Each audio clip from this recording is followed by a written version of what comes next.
Oh, muito boa noite a você aí do outro lado. Eu sou o repórter Gustavo Ferreira do valorinvest.com. Começa agora este seu saldo do dia 1º de julho de 2022. Começou um novo semestre em que a bolsa, em que os investidores, claro, da bolsa estão tentando ainda esquecer o que se passou nos 6 meses anteriores. O 1º de julho serviu pelo menos para estancar a sangria depois de afundar 11,5% em junho, mês de maiores perdas do Ibovespa desde o começo da pandemia. Só não caiu mais o Ibovespa do que aqueles 30% lá de março de 2020. O Ibovespa abriu o mês subindo 0,42% hoje, nessa sexta-feira. Na semana, sexta-feira então é saldo da semana, subiu 0,29%, não foi nenhum colosso, mas estancou a sangria, né?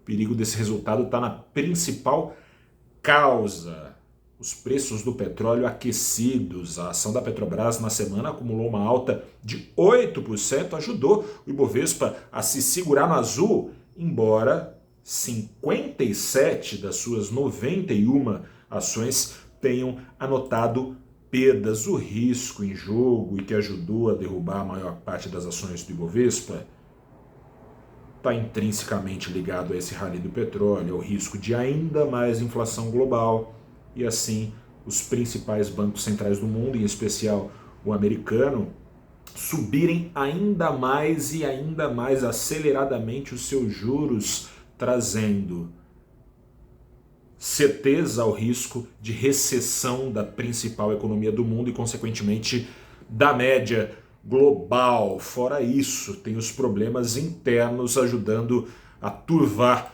o cenário de inflação e juros, tudo ligado ao risco fiscal. Quando o governo, lá no final do ano passado, aumentou o teto de gastos, em vez de cortar os gastos para caber abaixo do teto, precisava ser muito desavisado para não entender que não tinha mais teto de gastos. Dito e feito, na noite passada o Senado deu aval, e deve passar na Câmara com facilidade, deu aval, aliás, não só para o governo desrespeitar o teto de gastos que ele próprio mandou aumentar, desrespeitar também a lei eleitoral, né? Veio aquele projeto esquisito lá com estado de emergência que libera o governo, poucos meses antes das eleições, a aumentar o Auxílio Brasil de R$400 para R$600, a dobrar o Vale Gás e a subsidiar preços de combustíveis para caminhoneiros e taxistas. Por que não para todo mundo então, né? Enfim, não fosse esse projeto, essas duas regras, lei do teto de gastos e lei eleitoral, impediriam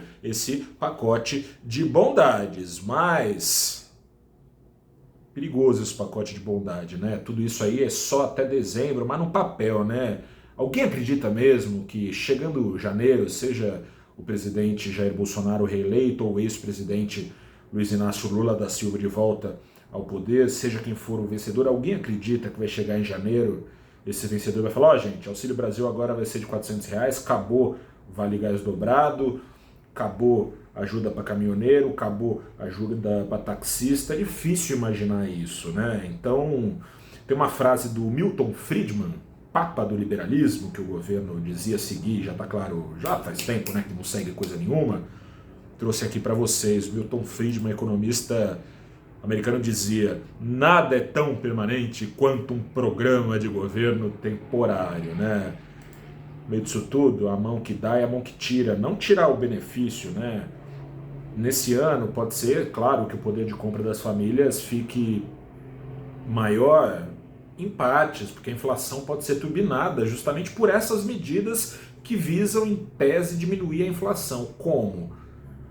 Seja aumentando o preço do dólar, por causa da sensação de risco fiscal que afasta os dólares do Brasil, não bastasse os problemas externos e os juros dos Estados Unidos subindo e aumentando o poder de atração do mercado americano, seja também porque essas medidas justamente incentivam o consumo e vão contra o objetivo central, que é a subida de juros pelo Banco Central, o governo sabotando o Banco Central na sua luta contra a inflação.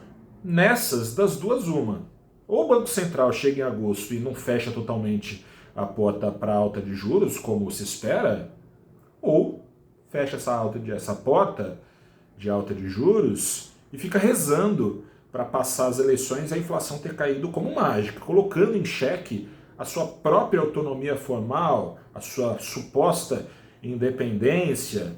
É um caldo perfeito se assim escolher o Banco Central diante da taxa de juros pressionada estruturalmente a subir ainda mais. É um prato perfeito para tornar autorrealizável a expectativa lá na frente de inflação descontrolada. O dólar deu o seu recado. Nessa sexta-feira, na sequência desse pacote de bondade que esconde maldades, mesmo com apetite ao risco no mundo superando a aversão nessa sexta-feira, o dólar subiu 1,7% aos R$ 5,32, ao maior nível desde 4 de fevereiro. É isso aí, se a Bolsa conseguiu se desgarrar do mês de junho, que trouxe a ela a sua maior queda desde do começo da pandemia, o dólar não conseguiu se desgarrar do mês de junho, que trouxe a ele já a maior alta acumulada de mais de 10% desde o começo da pandemia. O dólar na semana ficou então 1,3% mais caro. O que nos aguarda nesses próximos 6 meses na Bolsa? Te convido a conversar comigo sobre isso nesta segunda-feira, às 9 da manhã, ao vivo no programa Abrindo os Trabalhos. Estará conosco a Aline Cardoso, de Casa Nova, estrategista agora do Banco Santander. Estará conosco também o Pedro Serra, chefe de pesquisa da Ativa. Os dois já tiveram comigo algumas vezes no programa e estarão novamente passando a limpo o que pode aguardar os investidores. O pessoal fala que tem desconto na Bolsa, mas esse desconto não vai embora nunca, né? Deixando de conferir alta as carteiras dos investidores por causa desses riscos que falei aqui para você. Um grande abraço, a gente se fala então ou no canal do YouTube do Valor Invest, ou no nosso Facebook, ou no nosso Twitter, ou no nosso LinkedIn, ou no nosso Twitter ao vivo, segunda-feira às 9 da manhã. Aguardamos você, eu, Aline e Pedro. Prepare suas perguntas. Bom fim de semana, até a próxima e tchau.